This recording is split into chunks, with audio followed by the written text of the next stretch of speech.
This video is made possible by Lopez Rotary. If you have any interest in rotaries or rotary engines, please go check out Eric Lopez on Instagram. It'll be linked in the description below.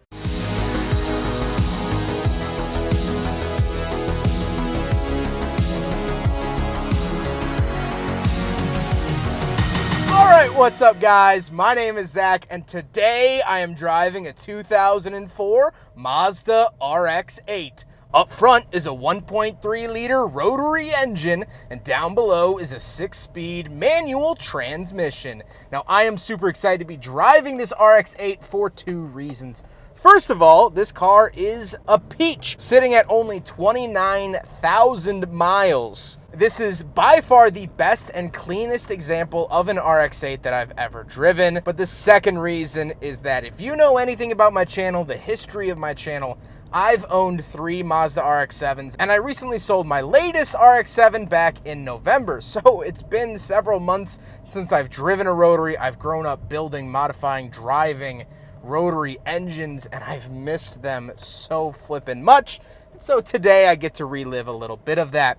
But if you would like to share your vehicle with me, you can head on over to my website, zackpradel.com/submit. It's a quick and easy submission form. And if you have a rotary engine vehicle or any other vehicle you would like me to review, you can submit it there. So let's get back to that 1.3 liter rotary engine under the hood. Well, that's pretty much what makes this car so special. It has a rotary engine. And so before we get into the specifics of this Renesis engine, I want to do a brief history of the rotary engine to fully understand where it's come from and where it got to in 2004. Well, the rotary engine was designed by Felix Wankel. He was a German engineer back in the early 1900s and began theorizing this idea of a rotary engine back in the 1920s and 30s. He finally ended up with a working concept in the 1950s and began working with a company called NSU. They produced a couple of rotary engine vehicles like the RO80 seen here, and they also had the Wankel Spider, which was a Wankel engined roadster. At that time, Mazda wasn't even a car company, but in the 1960s they decided to start making vehicles and they wanted to make a sports car, so they licensed the rotary engine from the NSU company. Now, NSU didn't really last long. They actually ended up becoming a part of Audi. They're one of the rings of Audi, funny enough. But Mazda decided to put a rotary engine into the Cosmo 110S back in 1967.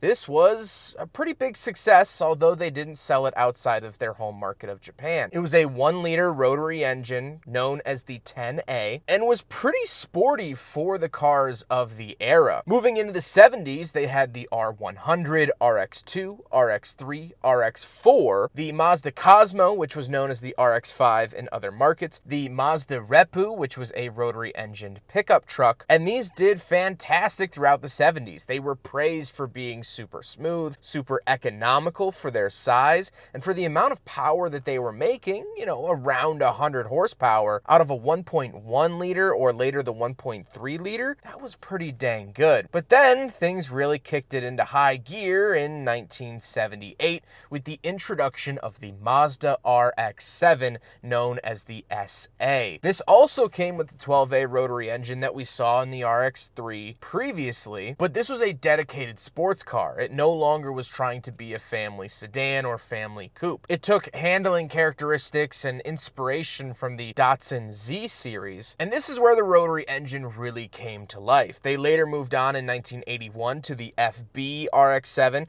which was mostly unchanged besides the bumpers, the interior, small little pieces like that. The chassis was pretty much the same. But then in 1984, they began offering a fuel-injected 13B in the RX-7, and that is where Mazda hit their golden moment. The second generation came and carried over a similar fuel-injected 13B, although it got 10 more horsepower in 1986, and a complete redesign. It was now a product of the 80s and was a lot more modern. It had independent rear suspension as opposed to the solid rear axle of the FB and SA. They also began offering the Turbo 2 model, which was a widespread version of the 13B that had a turbo paired to it. Now, they did have a 12A turbo in the first generation, generation in Japan, but they're very, very rare, and that's neither here nor there. Then came the third generation RX-7, and this is what everyone knows. They added twin turbos now, the first time they had ever done twin turbocharging on a rotary engine, and this is the car that everyone knows.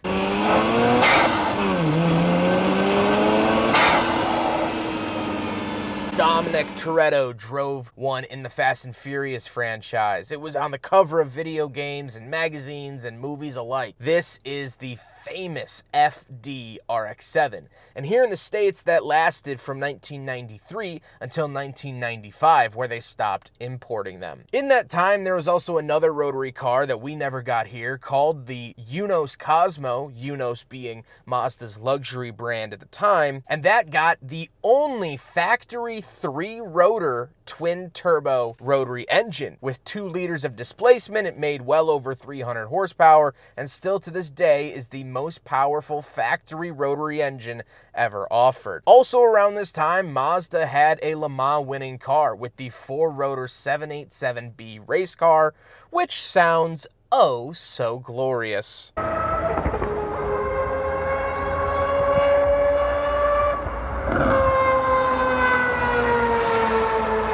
But even though the FD RX-7 stopped being imported to the US in '95, they actually continued on with it until 2002, of which they canceled the FD RX-7 and started production of the Mazda RX-8 you're seeing in this video. They got rid of the twin turbo setup and completely redesigned the 13B to now be known as the Renesis 13B, and that's what's in this car. This car was sold from the 2004 model year up until 2012. So what about this specific engine? Well, it depended on the transmission how much horsepower your engine actually made. If you got the automatic, it was only a 4-port engine, which made around 180, 190-ish horsepower. But if you got the manual, you were up in the 230 horsepower because it was actually a 6-port engine. And although this engine was produced in the 21st century, it still had the issues plaguing it from the 20th century of oil consumption. The way that rotary engines are set up, they have to consume oil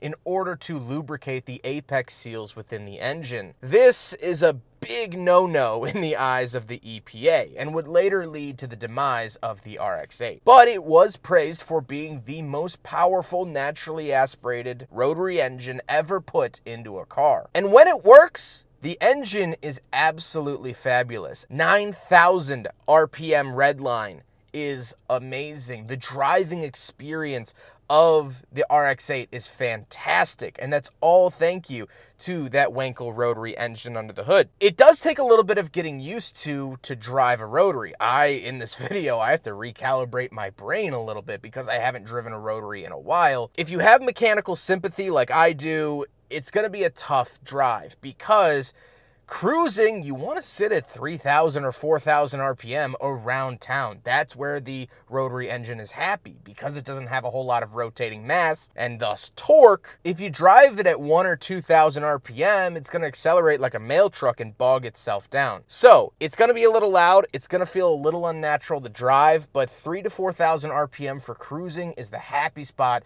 for the RX-8 and all the other rotary cars. Now, like I said, paired to it is a manual transmission.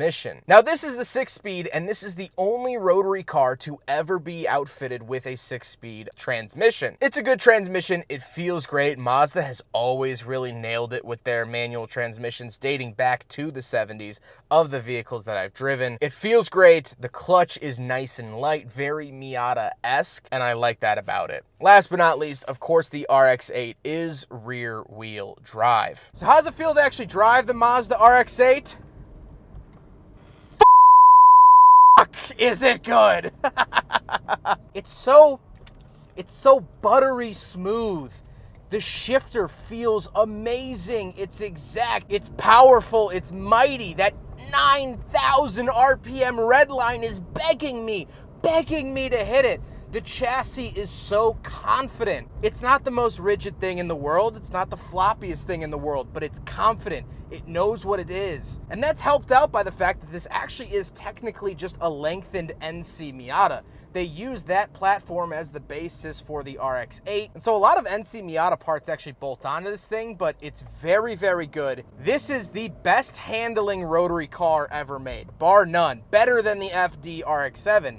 And I know that that's sacrilege to say because we all have to love and respect the FD, but if we're being honest, this is where it's at. It's like silk bed sheets on a summer night, just ugh. So that's about the way. Let's talk about the interior. Well, in front of me, I have 3 main gauge pods. Off to the left is my fuel and coolant temperature. In the center is my tachometer displaying that beautiful 9,000 RPM red line. And off to the right, I have my oil pressure and my odometer reading that awesome 29,000 mile number. On the steering wheel, on the left, we have volume, skip track, mode, and mute. And off to the right, we have our cruise control options.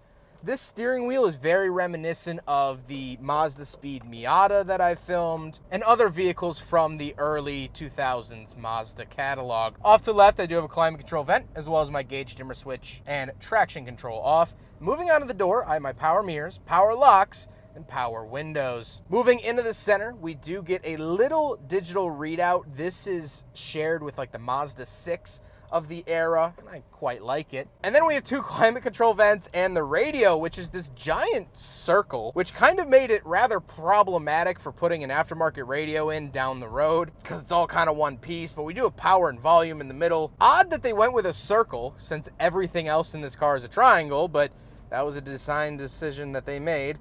And then we have the climate controls looped in down there. So fan speed off to the left, where to send it in the center, temperature off to the right. Clean, simple, and easy. Then I do have an ashtray and cigarette lighter. And then we come to the shifter. Of course, triangles prevail here as well because heaven forbid you forget it's a rotary engine vehicle. And as I mentioned with the driving thoughts, it feels amazing. So good. So sublime. I love the shifter feel of the RX-8. And then we have a handbrake off to the right. Not really sure why they gave it like a knuckle protector, but you know, I guess for those aggressive parking situations. Then we do have heated seat options, which are very, very nice to see in a sports car like this. And then we do have cup holders. So we will do, for the first time ever, a big friggin' bottle test in the Mazda RX-8. And unfortunately it fails. Mazda is actually very, very bad at having big cup holders, but big cup holders don't really matter. So the RX-8 fails, but who really gives a rip? And then we'll talk about the seats. Like I said, they are heated and they do feature this little triangular cutout to reflect the fact that it is indeed a rotary engine vehicle. And I love that. It's always funny because people will swap these seats into either older RX chassis or into Mazda speed vehicles. You can always tell that it came out of an RX-8 because of the triangle in the headrest. But speaking of seats, we do have back seats. So let's go do a back seat review. So one of the RX-8's claim to fame was these little rear opening suicide doors, which are very peculiar and you don't really see much of. I don't get anything in terms of seat adjustment on the back here, which makes sense because the door swings open, but it's still not a wide opening. Oh man, it's been years since I've been back here. So with this seat moved up, it's actually a pretty good, actually very good seating feeling back here. I do have these little side windows that can open, but these seats are like bucket seats in their own right. I feel in here like I'm on a roller coaster. I'm ready to strap in and go for a ride, which was the idea and mentality behind the RX-8, and that's exactly how it operates. I do get flip out cup holders back here. I do get a locking storage container behind me that actually leads into the trunk. Very, very interesting. You can kind of sense a little bit of NC Miata-ish in that. But other than that, great back seats actually. Like really, really good. Especially in terms of sports cars, this has to be the best there is. Speaking of space and the trunk that we just quickly looked at, let's hop out. We'll take a quick look at the trunk and cargo space, and then we'll talk about the looks. Right around the back of the Mazda RX-8, we do have a little keyhole right here to pop the trunk. And once we are back here, it's actually a lot deeper than what you would expect. However, I do want to show off some things, not necessarily, you know, exclusive to the trunk, but the owner has included these March 1st of 2004 issue of Mazda Sport, Mazda RX-8. All these fantastic brochures.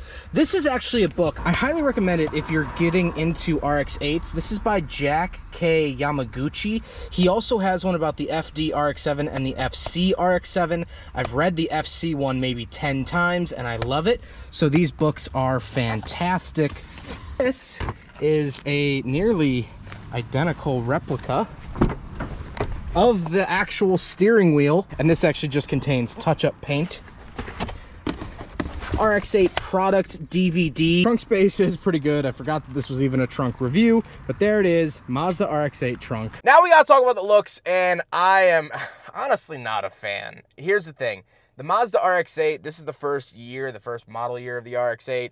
I don't think it's very pretty. I think it's very gaudy up at the front. The back end is fine. I think the back end is actually somewhat iconic, but that giant gaping guppy grill up at the front just really doesn't do it for me. However, they did restyle and refresh the RX-8 as time went on, and I think it actually ended up being a relatively handsome vehicle. I still prefer the older RX-7s, but that's just hardcore wired into my DNA. With all of that being said, let's get on to my final thoughts. What do I think driving the Mazda RX-8? Well, first of all, I could not be happier. I'm back in a Rotary. I'm back in a red Rotary, which means a lot to me. If you notice, my profile picture here on YouTube is actually a digital drawing I did of my first RX-7, and I leave it as that as an homage to the vehicle that started this channel. That's where everything began, and so to be back in a red Mazda Rotary vehicle is very special to me. But what do I think of the RX-8 as a whole? Well,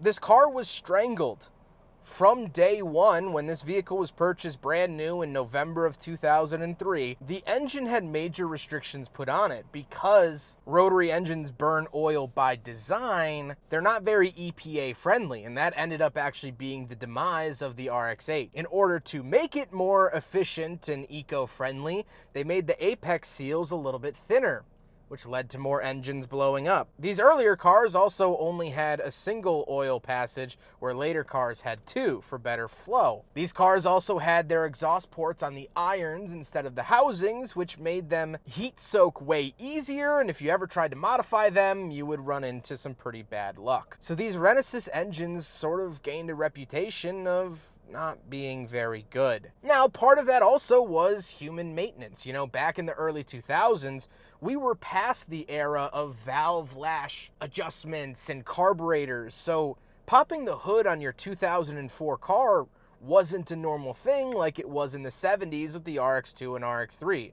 You pop the hood all the time to just check stuff out. Well, that wasn't the case here in 04, so people didn't really maintain these cars as they should have been, and that led to a lot of vehicles meeting their demise early. There was even a Mazda recall and extended warranty for these vehicles. This car got a new engine at 1,000 miles. It kept fouling out spark plugs. They couldn't figure out why, or were just too lazy to figure out why. And so this car got a new engine at 1,000 miles. So although the chassis has 29,000, the motor only has 28,000 miles on it. And it's a shame that that's how the RX-8 will be remembered, because driving it here today, I've been grinning, giggling, and laughing the entire time. I've been smiling ear to ear, almost painfully so. I'm gonna look like the Crimson Chin after this review because my jaw muscles will have expanded so much. This car drives amazing. Can't believe I'm gonna say it. It might be the best driving rotary car. The FD is faster. The FB is more raw, in your face. But as a modern automobile, no, it doesn't beat this. But the community, the warranties, the chip on this car's shoulders won't ever really allow that to fully be examined unless you find an example like this around 20, 30,000 miles unmodified. If you have an RX-8, please do not modify it. It is good as it is. Enjoy the automobile. If you're gonna do any modification, do a little bit of an exhaust to kind of help the engine breathe a little bit, and do some cooling modifications. Get a bigger radiator, oil cooler, things like that. but then leave it the f alone. This car is almost perfect, and it's just, well, it's the best. There's no other word. It's the best. I hope you guys enjoyed the video. Huge thank you to Lopez Rotary for letting me take out their RX-8. I've reviewed a couple of their Rotaries in the past. I cannot thank them enough. They are collectors and connoisseurs helping keep the Mazda Rotary engine alive here in 2023 and on to the future. They're really good friends of the channel. I cannot thank them enough. They made this review happen. And thank you, whoever you are, ma'am, out in Pennsylvania who had this car since new. Unfortunately, I do not know your name, but thank you for keeping this car so pristine, so great. You are the real champion here in this video. But I hope you guys enjoyed the video. Don't forget to rate the video, comment on the video, and subscribe if you really liked it. Take care, guys.